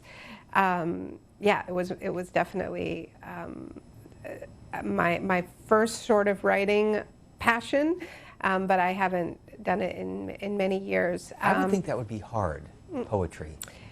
Yeah. It sort of fit my sort of teen angst years very well. Well, you know, I appreciate it, and you know, one of the things that I talk about around what a Green New Deal should mean is that I think, you know, the original New Deal led to a renaissance of public funding for the arts, and including funding for poets and playwrights and novelists and painters and muralists and so on. And this is good low carbon work that we need to invest in, not just putting up solar panels. Poets are green. That's a green job, I guess I would just say to our previous caller. So I am living in the United States right now because I'm teaching at Rutgers, and we actually just moved a little more than a year ago. So we've experienced both the Canadian public school system and the American public school system. You know, I think it's tricky because I would say that the Canadian public school system is less unequal than the U.S. one. Is my perception, right? I think because it is all based on property taxes here, or at least where I'm living, so much of it is based on property taxes. There are just these absolutely massive discrepancies between the kind of public school education you get, you know, and separated by just a few miles, right? We do have differences, and as here in the U.S., it follows racial fault lines, and schools in wealthier neighborhoods tend to be better resourced, and certainly they're able to raise more money and so on. But it's not quite as unequal as it is in the United States. There are definitely things about the U.S. public system that I find are better than the Canadian system. I feel very disloyal saying that, but you know, my son has special needs and needs special supports, and you know, you have the Americans with Disabilities Act, which is a really strong legal instrument that has given students and parents stronger tools to require that schools provide those supports. And to be honest with you, and I know that, you know, people have their views about Canada, and you know, I'd be happy to talk about how much better our healthcare system is. But when it comes to special needs, the U.S. actually has us beat. I want to ask you about your students and whether or not they have influenced your writing or thinking. Think about that, but let's go to Heidi, who's joining us from Maine. Go ahead. Hi, it's such an honor to join you today. I'm very blessed to have met you at Cooper Union years ago. I have a lot of ground to cover, but basically I want to ask you about your concepts of silencing of the scientists in Canada. Your thought, the whole concept of fossil fuel and corporate sponsorship of laws that clamp down on environmentalists, especially indigenous peoples. And in the spirit of the unity of sacredness at Standing Rock, I'm asking you, how can we call on our leaders, especially in New York City, Massachusetts, and Maine, that want to base their Green New Deals on the genocide and ecological ethnic cleansing of some of our indigenous neighbors, such as, well, we've had based on the situation with the Alberta Canadian tar sands stuff, like I'm talking more about the Korean Inuit neighbors of our north and the James Bay ecosystem that have been cleansed by Hydro-Quebec mega dams. And how can we find a more sustainable way to offer them an olive leaf so that the people that are working in those fossil fuel and all these other industries and Hydro-Quebec can find another way to find an income that would help them also help their people be living sustainability lifestyle. Heidi, thanks. You put a lot on the table. We'll get a response. Thank you for that. Boy, a lot there. A lot there. So the core principles of what climate justice would mean are that the people who got the worst deal under the current extractive fossil fuel-based economy, meaning the people who have the dirtiest industries in their backyards, who have the highest cancer rates, the highest asthma rates, they're really bearing the toxic burden of this economy, need to be first in line to benefit from the transformation, including owning and controlling their own renewable energy projects, getting the jobs as this caller was alluding to, but also that no worker should be left behind in this transition. And we talked earlier about the language that's in the Alexandria Ocasio-Cortez Ed Markey resolution about workers in those sectors maintaining their salary and benefits levels. It also has a jobs guarantee. But just concretely, in addition to the jobs that will be created, the huge numbers of jobs that will be created, Bernie Sanders estimates 5 million jobs, in energy efficiency, building affordable green housing, in really investing in public transit and rails, and of course in renewable energy. You have other sectors where, as I was talking about, the care economy, teaching that's already low carbon. But in addition to all of that, there's also a lot of cleanup work that needs to be done. So the caller mentioned the Alberta tar sands, but this isn't only true. It's true in any region where you've had intensive fossil fuel extraction, fracking. You've got a lot of abandoned wells. You've got a lot of land rehabilitation to do. There are tens of thousands of abandoned wellheads in Alberta, as she mentioned. So there's actually hundreds of thousands of jobs that can be created just by getting the polluters to pay for the mess that they created. And that doesn't require a lot of retraining, because these are workers that would be on job sites where they, put in the wells. They know how to cap the wells and clean them up. It's just the problem is we're not getting fossil fuel companies to finance the cleanup. So there's plenty of work to be done, and if we have this climate justice principle that the frontline communities, including Indigenous people, need to be first in line, then we bake in equity. But as I mentioned earlier, it's really important that Indigenous knowledge and land rights be respected as part of our response to the climate crisis. We know we need huge reforestation, land rehabilitation. This shouldn't be done on the same model that dispossessed Indigenous people of their lands, where you create national parks and Indigenous people lose access to their lands. There has to be a way that we respect Indigenous land rights and Indigenous leadership as part of the huge conservation work ahead. We have about a minute or two left. Jeff, you get the last question from St. Paul, Minnesota. If you could, please be brief. I'm wondering about, 9/11, they stopped the airplanes from flying, and the planet heated up a little bit. So I'm wondering, in Minnesota today, the fall is coming earlier and the winter's staying around later in the spring. And just to comment about, that and the less light, even though the planet's heating up, less light is getting through maybe, and is that going to affect plants? Thank you, Jeff. I'm not sure I really understood the question about less light getting through. But what about getting colder earlier, or maybe you talked about the record heat too as well? Absolutely. I mean, we are in, climate change has gone from being this future threat that we talked about, being worried about off in the distance, to something that is impacting the lives of pretty much everybody now. In some cases, it's just sort of noticing these sort of subtle changes around the weather, like this is a strange fall, this, why is it so hot, flash flooding. But for many, many Americans, their entire city has been flooded, they've lost massive infrastructure, or on the West Coast, they are blanketed in wildfire smoke summer after summer after summer.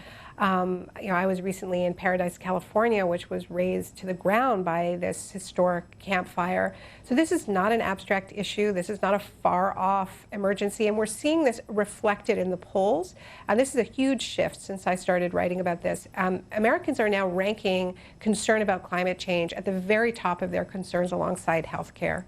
Let me go back to my final question earlier, the role that students play in influencing your thinking or shaping your questions, or how you view all of this.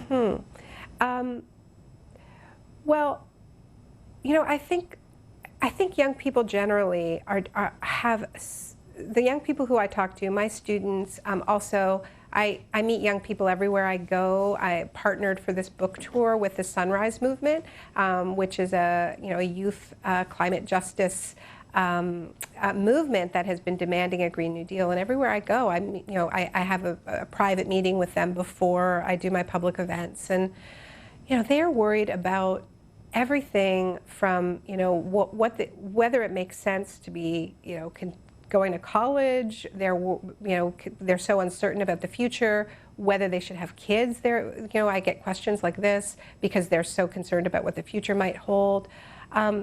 I think young people are living with such a sense of insecurity about work, but also this sort of broader existential sense of is there a future at all? And we are not taking this seriously enough in terms of what it means to their mental health and really their right to the future. And being in contact with them is what fuels me, yeah. In Depth with Naomi Klein, her works including No Logo, No Is Not Enough, The Shock Doctrine, and On Fire. Thank you for joining us on C-SPAN 2's Book TV. We appreciate it. Thank you so much, Steve. It was a pleasure.